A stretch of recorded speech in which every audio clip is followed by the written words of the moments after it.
I've been getting a lot of people asking me, what's going on, what's happening, do you have family out there? Thank you for your well wishes, but I'm fine. My family's fine. They're in Istanbul. So that's not. But things are not fine overall in Turkey. Okay, they're not. They're really bad. I know that because I personally survived alongside my family the massive earthquake in Istanbul in 1999. Now, so I saw that devastation of the city firsthand. 17,000 people died in 1999. I was there. Don't really remember too much of it because it was like really traumatic. But, this was even larger than that. This was a bigger earthquake than the 99 earthquake. And also, what you have to understand is like the earthquakes that took place. It's partially a consequence of poverty. It's partially a consequence of not having enough, not having adequate resources. But it's also the length and frequency and magnitude of the earthquakes. You have to remember, like, when an earthquake happens, not all earthquakes are the same. Some could happen for, around a minute. Some can happen for 30 seconds. It can be a very devastating one, but it can only be for like 5 seconds. Sometimes in California, we live on fault lines. I sleep through earthquakes regularly. Sometimes I wake up as a consequence of earthquakes here in California. And they're like fucking, they'll be like 4, 5. That's obviously tiny in comparison to a 7+ magnitude earthquake. But like, it doesn't even do anything usually. And that is also because it's short. It's brief. This one was not. Okay, this one was not. It was devastating. People felt it in from what I understand, people felt it in fucking Karadeniz, which is the northern part of Turkey. This is like people felt it miles and miles, like hundreds of miles away, thousands of miles away, thousands of kilometers away. They felt it. So that was, and it went on for, Karadeniz is like the Black Sea, exactly. And basically that is fucking insane. You know what I mean? I don't know how else to describe it. Now, people were saying they felt it in Lebanon, which is insane. Okay. I mean, that's crazy. Like, look at this. This area is massive, for the record. Okay. It's populous, but it's also massive. What? This guy predicted the earthquake 3 days ago. He's a researcher. He said sooner or later there will be an M7.5 earthquake in this region, South Central Turkey, Jordan, Syria, Lebanon, deprem. Fuck. I mean, this guy is Research Institute for Monitoring Geometry Between Celestial Bodies related to seismic activity. Is it fake? Is this like a fake thing? Is it one of those things where they just like always fucking claim that, different regions are going to have... Was he actually analyzing fucking fault lines, or was that just like one of those things where one of those Twitter accounts that just make shit up? I mean, right now, as we're speaking, the way the earthquakes work, especially in all around the country, but especially in places like fucking Turkey, what you have to recognize is that like, while we're having this conversation, there are hundreds of thousands of people that are under rubble right now, some of which will never be recovered, and that is what's really fucked up. From what I understand, I mean, the numbers are going to keep going. I'm letting you know. What experts have speculated is that the Istanbul one, the 99 earthquake, the one that I was in with my family, that one killed 17,000 people. They're saying that this one will also probably have a similar death toll. Just a record-breaking devastation. Yeah. Yeah, this is what Hatay looks like from a drone camera footage. Thank you, Michael. Just gone. Just entire blocks of apartments just leveled, reduced to rubble. Live feed from different cities by CNN Türk. O da şu anda oradaki çalışmaların sona erdiğini, buradaki çalışmaların ise devam ettiğini söyleyelim. Şu ara bölümden bir önceki yayınımızda oradan sağ olarak bir vatandaşımız kurtarılmıştı. Derinlere indiklerini, önce bir takım içeriye teknik malzemelerle, arama kurtarma çalışmalarının yapıldığı teknik malzemelerle içeriye ulaştıklarını ve daha sonra da Orası Maraş, Hatay değil. Oh, sorry, this is not Hatay, this is Maraş, Kahramanmaraş. kurtarılmayı bekleyen bir emare varsa da A different hızlıca city. o bölgeye ulaşıyorlar. Şu an genel bir sessizlik durumu hakim. Hava sıcaklığı da böyle yavaş yavaş artık kendini iyiden iyiye hissettiriyor.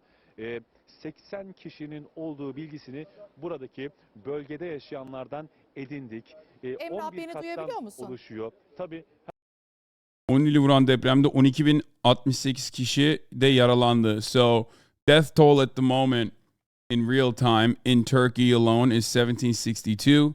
1,762. That is going to increase, obviously. And they're saying 12,068 people have been injured. Is Turkey an earthquake hotspot? Yes. As well in taking care of there's a lot of fault lines in Turkey. Also, yes, there's a fuckload of fault lines. Yeah, there is hot for earthquakes. Turkey is known for its dams, very, very big dams that irrigate and provide hydroelectric electricity. So there was a lot of concern. The Turkish government has announced 7 days of national mourning. Before we get to live coverage, I'm just going to give you a brief update, okay? Here. The earth continues to shake along the Turkish-Syrian border with another powerful tremor hitting the affected areas.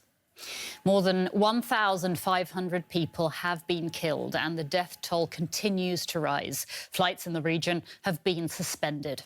The initial 7.8 magnitude tremor was centered north of the Turkish city of Gaziantep.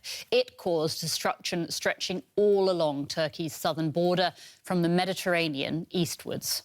An international aid effort is gearing up, with the US, the European Union, NATO, Israel, even the Ukraine having offered assistance.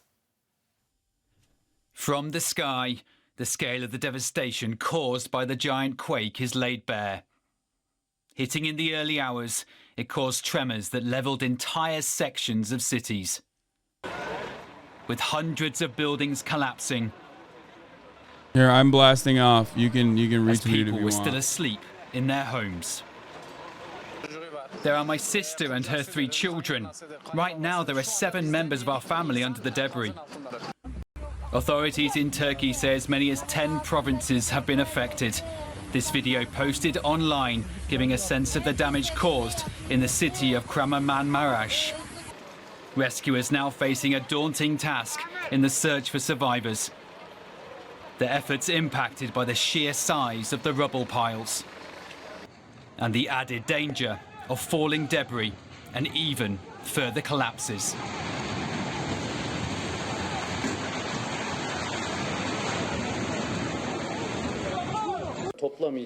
A total of 2,786 search and rescue staff are on duty, and that number is increasing every second. It takes some time for our teams from other provinces to arrive due to the adverse weather conditions, but they will all be in the field. The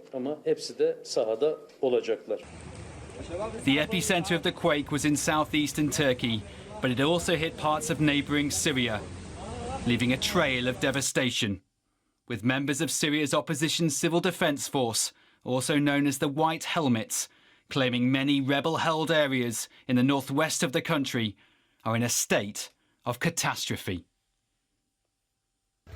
Our teams responded to all the sites and the buildings, and still now many families now are under the rubble. Our teams trying to save them, trying to save the people, to save all the people from under the rubble with all capabilities, but it's very difficult task for us. We need help. We need the international community to do something to help us, to support us. And there is some hope of that, with international support now on its way, and moments like this providing some joy for rescuers, raising expectations that more may be found alive.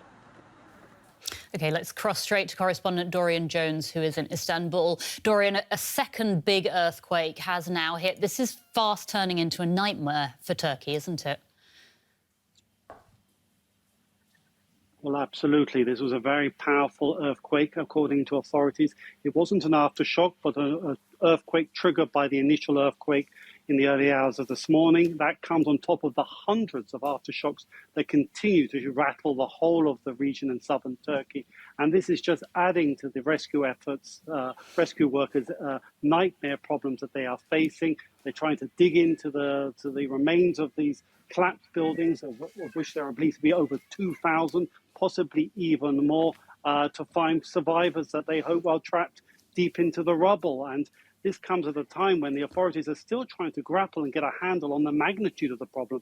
Many areas that have been close to the epicenter of this very powerful earthquake, there's still very little news other than videos, a few videos that we have seen of whole streets of collapsed apartment blocks. And this is the scale of the problem that is facing Turkey's rescue workers. And on top of that, it is compounded by the ongoing threats of further earthquakes and aftershocks.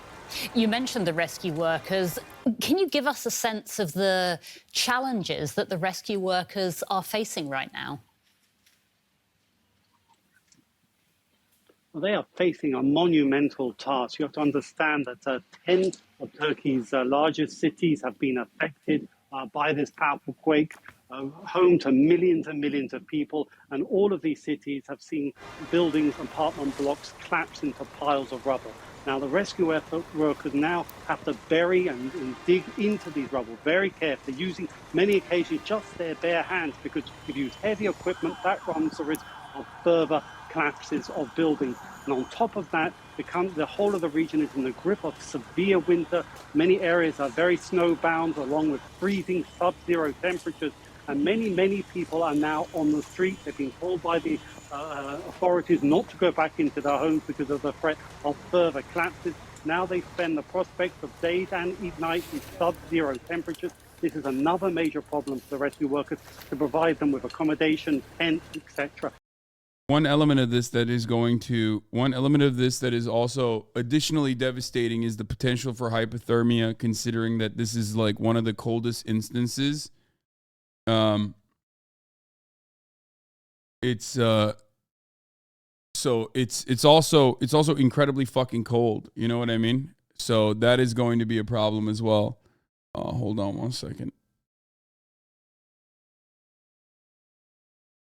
I hope you never have to feel what these people feel on a daily basis. Okay? Do you understand? You are such a piece of shit. You are such a dog. You fucking horrible monster.